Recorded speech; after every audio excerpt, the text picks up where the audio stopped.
Hey everybody, it's me, Sam Tom from the future. This intro is going to be on multiple videos, so if you think you've accidentally clicked the same one twice, you probably haven't. I guess maybe you have, but you might not. So if you are watching this, you're about to watch me talk about Resident Evil. But here's the problem.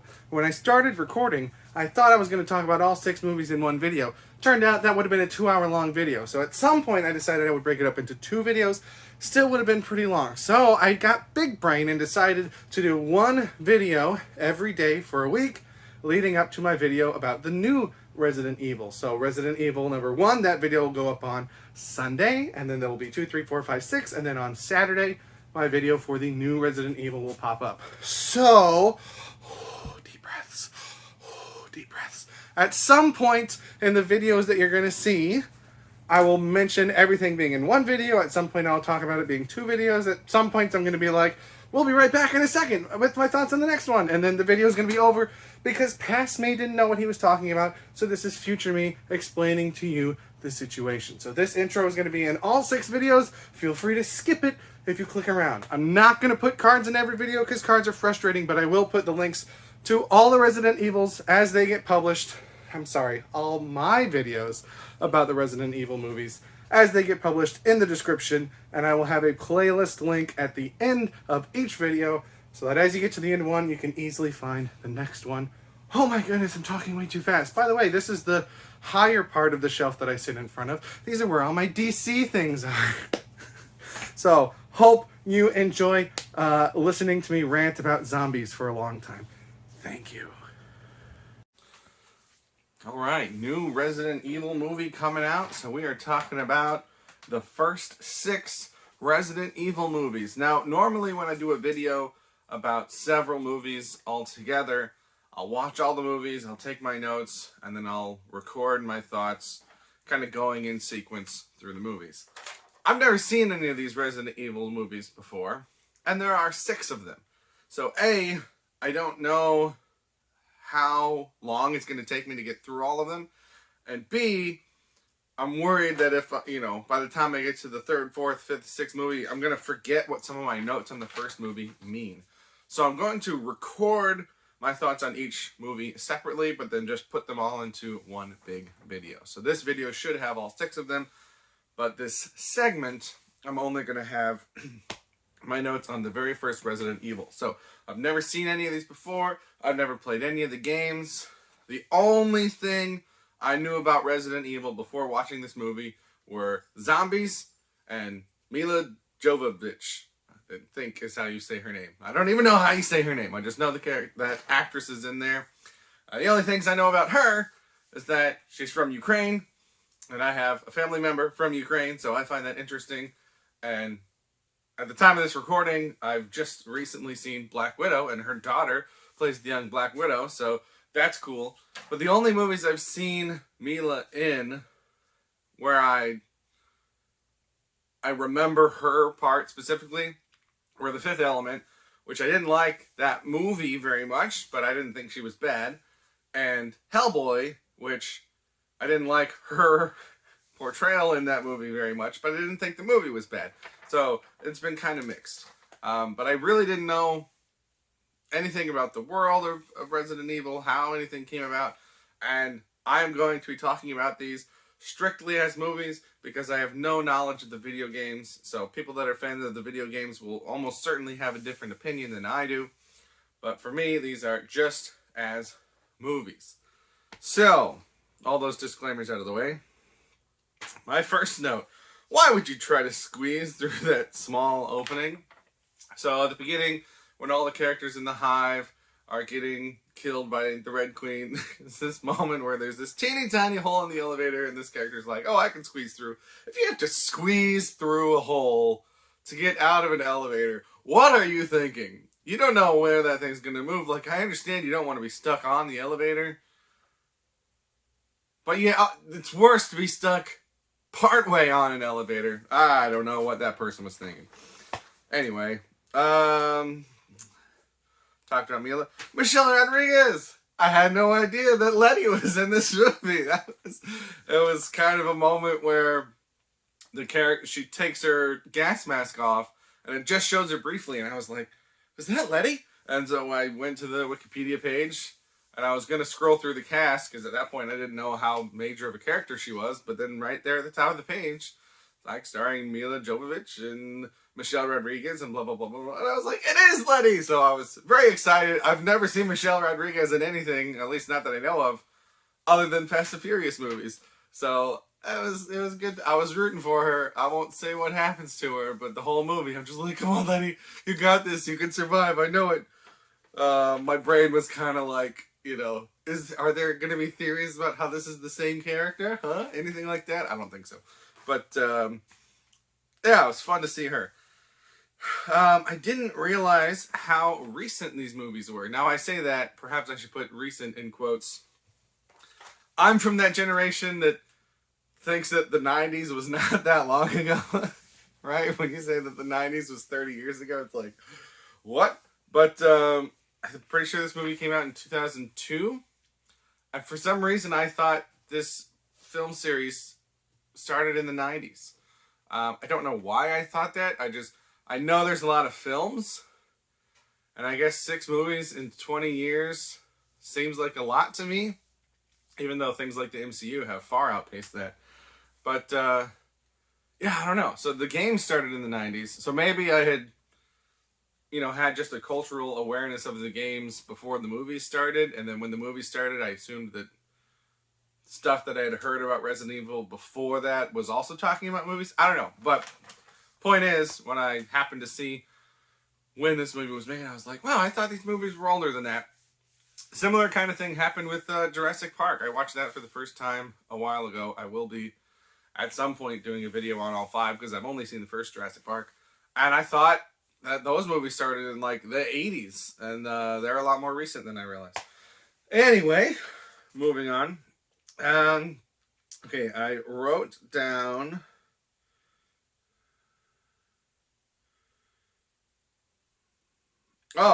I wrote down that I'm interested in what's happening on screen. And then I put upset when interrupted, because I'm dog sitting right now and there are dogs everywhere in this house and they keep wanting different things. And there are other movies that I've been watching with these same interruptions happening. And some of the movies I'm just like, okay, yeah, let's take a break. Okay, yeah, what do you want? Okay, yeah. But this movie I'm just like, what do you want? I'm trying to watch this movie. I want to know. So I was very interested in what was happening and what was going on screen, which doesn't always happen with me. So I took note of that. Then I wrote sarcastically, spinning cameras make exposition more exciting. Because when they finally get to the hive and Alice, which I don't think they ever call her Alice in the movie, but apparently her name is Alice. When she's like, hey, I want to know what's going on right now. And he starts telling her.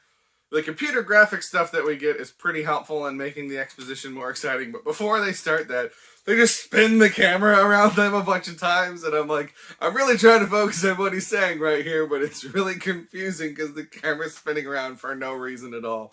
So I guess it was to try to make it seem exciting. But it was a little bit distracting.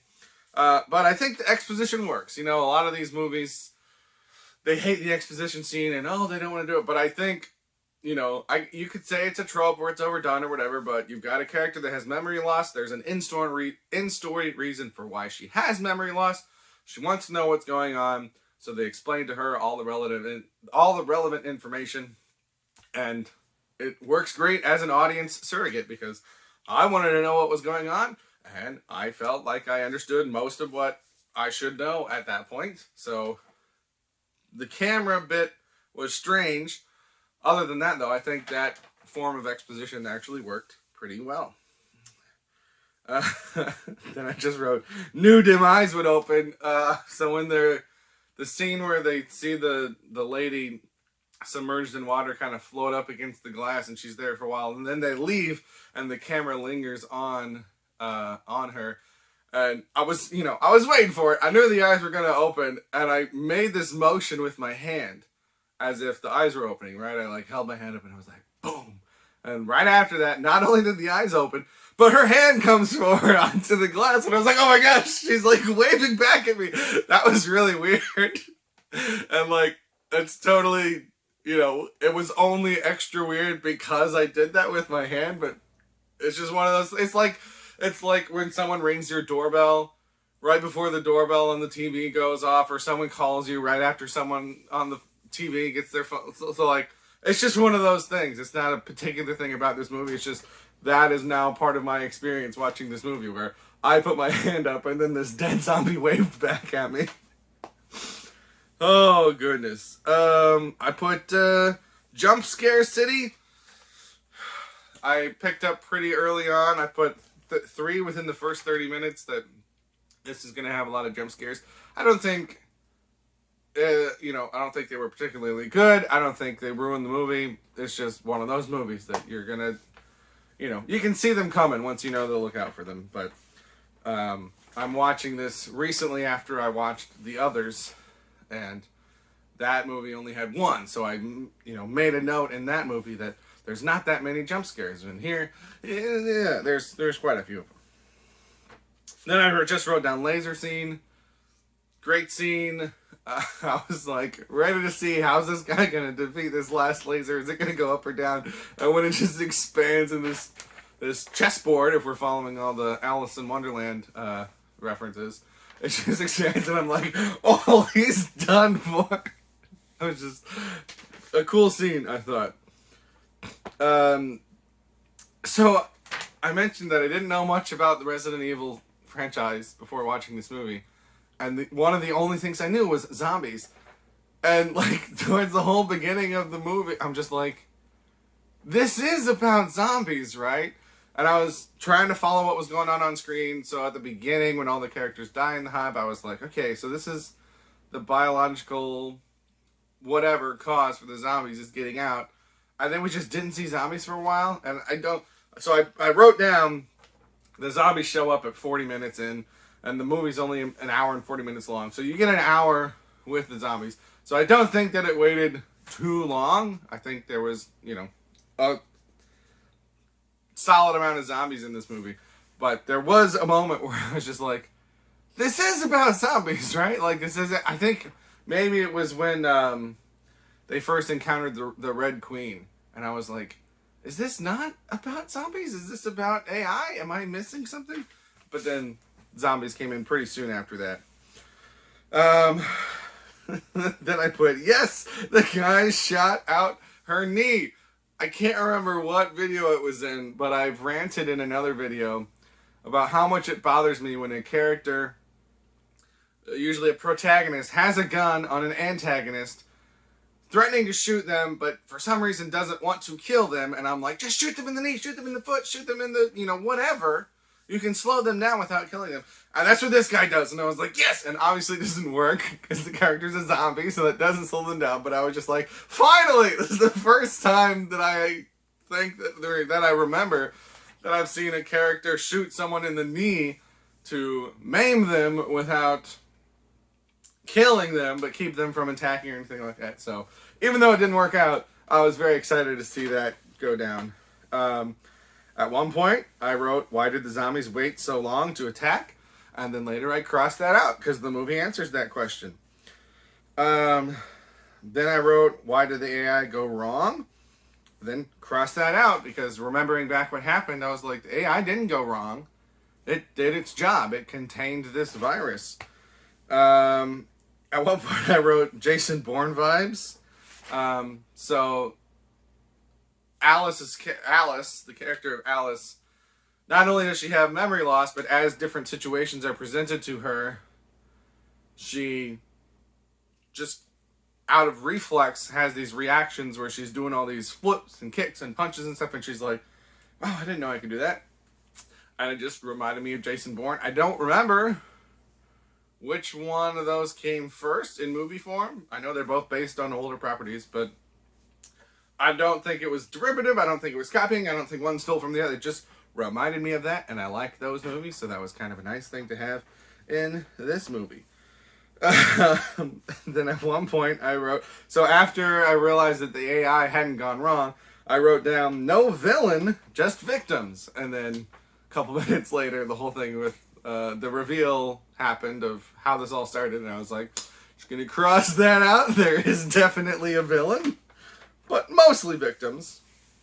So at this point, I've been writing things down and crossing them off. So I wrote, the questions are raised and answered well. So this movie, I think, does a really good job of it doesn't necessarily ask it outright, but it makes you raise these questions. Well, like, what's going on with this? Why does this? Blah, blah, blah.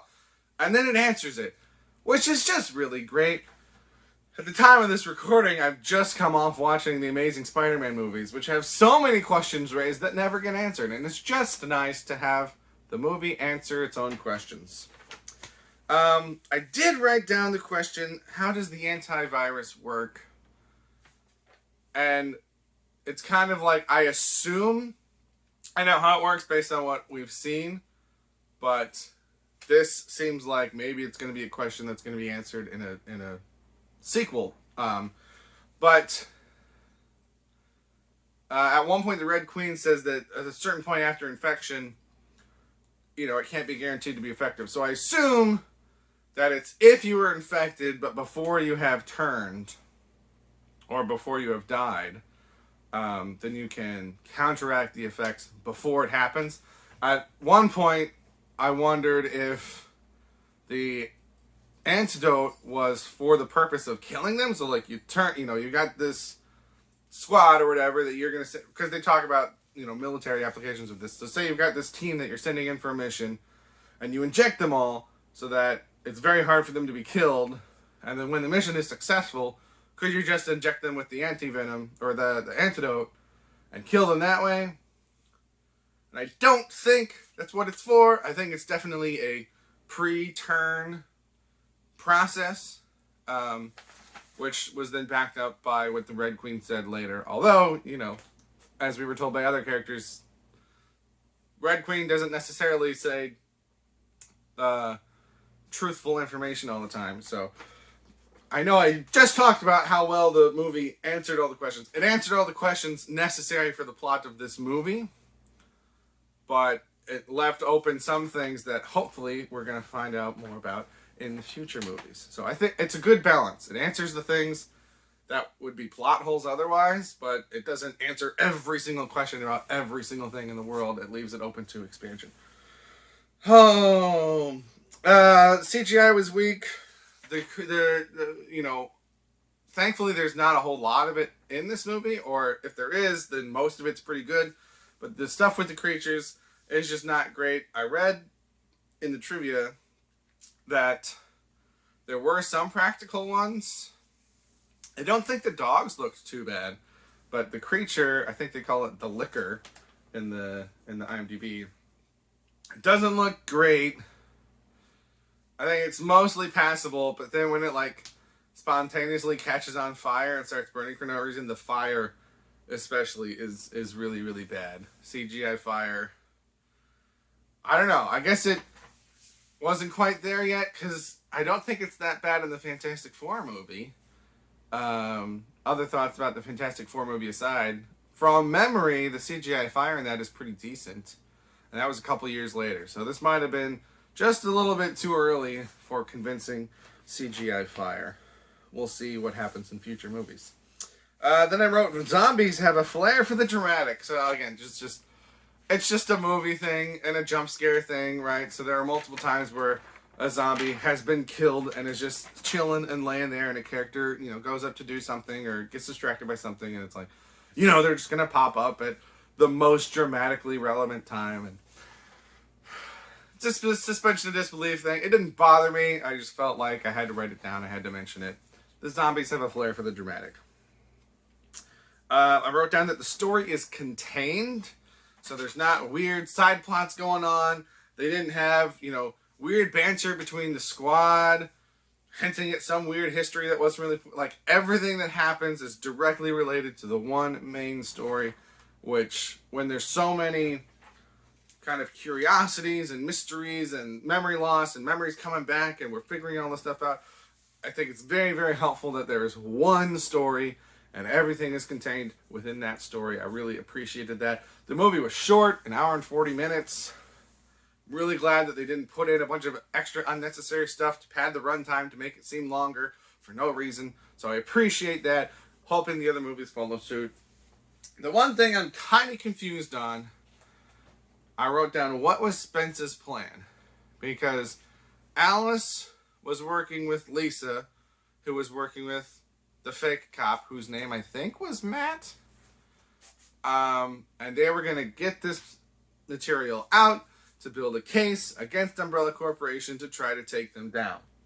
And Spence overheard Alice and Lisa planning that, seemed upset, went into the hive, took some samples, broke the virus thing, which started the whole thing, tried to get out, didn't get out, and then I'm pretty sure his memory loss is real, up until the point that he remembers all this. I don't think he's faking the whole time.